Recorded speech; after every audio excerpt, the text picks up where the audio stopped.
every employer, every acquaintance, any social relationship, everybody knows what marriage means.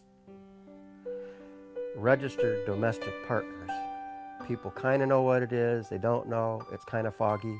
When Christopher and I decided to commit to each other, it was with the intention that we would stand by each other's sides through sickness and health and good times and bad times. We believed that the domestic partnership law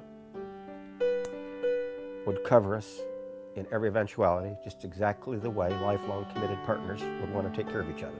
The nurse came in after the doctors had done their rounds, asked if I had a medical power of attorney.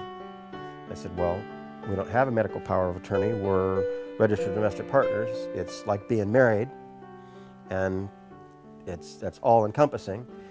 And her statement to me was, if you don't have a medical power of attorney, you're going to have to leave the room. This is not a time for us to be having friends. To not allow people to have the same contractual rights as somebody else does is just wrong. And people don't understand. Well, registered domestic partner, what is that? If I can tell you that I'm married, everybody understands exactly what married means.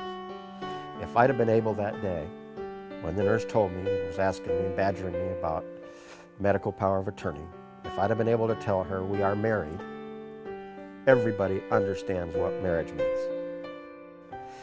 I shouldn't have had to stand in that hospital room with my husband dying and argue with someone, be running around trying to get lawyers, arguing with bureaucrats and all that as he's dying.